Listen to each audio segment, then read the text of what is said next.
Salut à tous, c'est Laurent et bienvenue dans ce nouveau tuto. Aujourd'hui, je vous montre comment réaliser ce genre d'effet typographique en perspective avec un dégradé en fondu.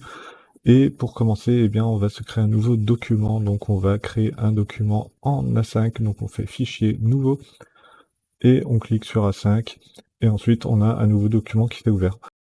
Pour réaliser la première étape de ce tuto, on va utiliser l'outil de texte artistique qui est particulièrement bien adapté pour ce travail typographique.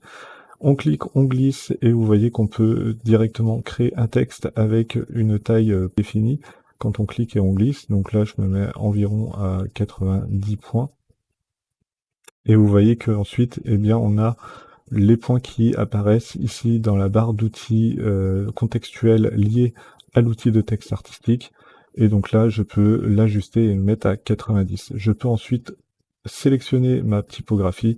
Donc ici, je vais prendre la typographie Anton. Vous voyez qu'elle est dans mes favoris puisque j'ai coché le petit cœur juste à côté. Donc vous pouvez cliquer dans l'onglet favoris. Et là, vous avez toutes vos typos favorites. Et donc là, je vais prendre la typo Anton. Donc ensuite, je vais taper mon texte, ou je vais taper ombre, ça va être plutôt sympa de mettre ombre. Ensuite, je vais centrer mon texte sur ma planche, et avec ce texte-là, eh bien, je vais venir créer un symbole. Le symbole, c'est quoi? C'est un objet intelligent qui va pouvoir être inséré à plusieurs reprises dans votre document, et du coup, quand vous allez modifier cet objet-là, eh bien, tous les objets insérés dans le document vont être synchronisés et être mis instantanément et automatiquement à jour. Donc pour créer un symbole, eh bien je vais dans Fenêtre, je clique sur le panneau symbole et vous voyez que mon panneau symbole apparaît. Ensuite je sélectionne bien mon texte artistique et ensuite je clique sur Créer et là vous avez créé votre premier symbole. Vous faites bien attention que l'élément synchronisé est activé pour ce symbole-là. C'est cette fonction-là qui fera que votre objet sera mis à jour automatiquement quand vous allez faire une modification dedans. Donc ensuite, je vais intégrer un nouveau symbole. Je clique, je glisse depuis mon panneau symbole, donc cet objet-là. Et ensuite, je viens le retourner verticalement grâce aux outils de retournement. Et donc là, vous voyez qu'on a déjà commencé à créer une pseudo-ombre, hein, puisque on a inversé notre lettrage. Et ensuite, eh bien, je vais venir le déformer grâce à une nouvelle fonction d'Affinity V2, qui est la fonction de groupe de déformation. Cette fonction-là, on la retrouve en bas du panneau calque. Donc, vous avez votre panneau calque, vous allez en bas, et là, ici, vous avez une petite icône en forme de grille. Vous cliquez dessus, et vous allez choisir Perspective.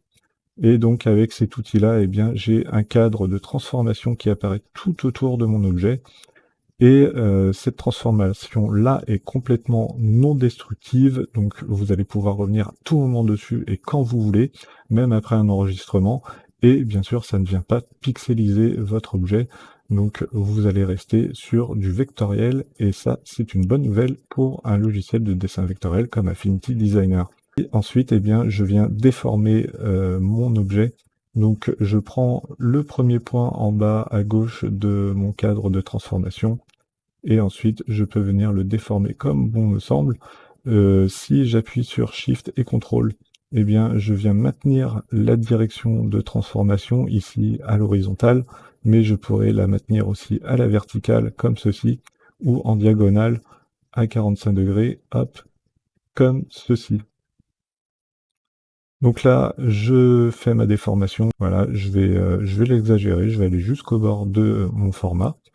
Et ensuite, je vais au côté opposé, donc en bas à droite de mon cadre de déformation. Je prends mon point, j'appuie sur Shift et CTRL, et là, je crée le même type de déformation de l'autre côté.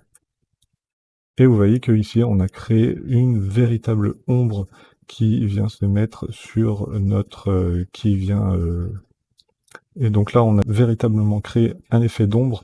Si on est assez tatilleux, eh bien on pourrait transformer ici un petit peu plus notre objet pour pouvoir faire en sorte que les points ici concordent.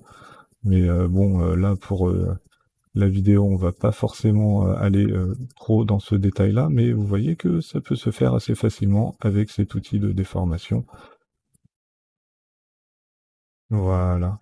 Et ensuite, pour créer un effet vraiment d'ombre et d'estompage, je vais utiliser l'outil transparence qui va vous permettre d'avoir un dégradé transparent sur tout votre objet. Donc pour cela, je viens sélectionner mon groupe de déformation dans mon panneau calque. Je clique et je glisse et ensuite, eh bien, vous voyez que mon dégradé transparent est appliqué. Je vais pouvoir venir l'inverser grâce à cette petite flèche d'inversement qui se situe dans la barre d'outils contextuels liée à l'outil de transparence. Voilà, là je l'inverse. Et ensuite, je peux prendre mon point médian ici si je souhaite gérer un petit peu plus l'étendue de mon dégradé de transparence. Et si je souhaite rajouter des points de transparence, soit je le fais ici, vous voyez que mon petit curseur se transforme et il a un petit plus dessus. Donc là, ça veut dire que je peux ajouter un point. Si je fais CTRL Z et que je reviens en arrière et que je vais dans la barre d'outils contextuels, et que je clique sur le dégradé, eh bien, je vais pouvoir faire la même opération juste ici et rajouter un point de transparence. Donc, vous voyez que ici, il est en point, il est en opacité 41%, mais je peux gérer là aussi cette transparence très facilement.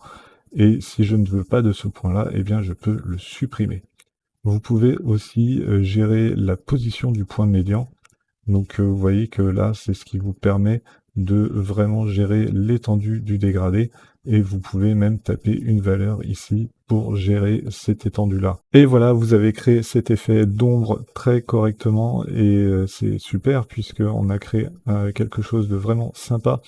En parlant de choses sympas, eh bien, je vous ai préparé une grosse surprise qui risque d'arriver ce mois-ci. Donc restez bien à l'écoute sur la chaîne et si vous avez deviné ce que ça peut être, eh bien laissez-moi un petit commentaire et un petit pouce levé en l'air pour référencer la vidéo. Le tuto n'est pas fini puisque je vais vous montrer maintenant que les symboles sont à tout moment modifiables. Donc vous pouvez venir changer la couleur avec bien sûr le panneau couleur. Vous pouvez aussi changer le texte qui est dans ce symbole. Donc ici, voilà, je peux marquer wow par exemple. Et vous allez avoir quelque chose de vraiment pas mal. Et si vous souhaitez vraiment mettre en valeur ce que vous avez fait, eh bien vous pouvez aussi mettre un fond. Pour mettre un fond, c'est pas compliqué. Vous prenez l'outil rectangle, vous cliquez, vous glissez, et comme ça vous crée un fond de couleur. Et bien sûr, n'oubliez pas de le passer en arrière-plan. Vous pouvez le faire soit en cliquant et en glissant votre rectangle pour le mettre dans le bas de la hiérarchie des calques. Sinon, vous pouvez cliquer sur placer derrière dans la barre d'outils supérieure. Et bien sûr, n'oubliez pas de changer de couleur votre fond afin de faire ressortir votre texte. C'en est tout pour ce tuto, j'espère que celui-ci vous aura plu. Si c'est le cas, laissez-moi un petit pouce levé en l'air, un petit commentaire et n'hésitez pas à le partager sur les réseaux. Je vous dis à plus, ciao.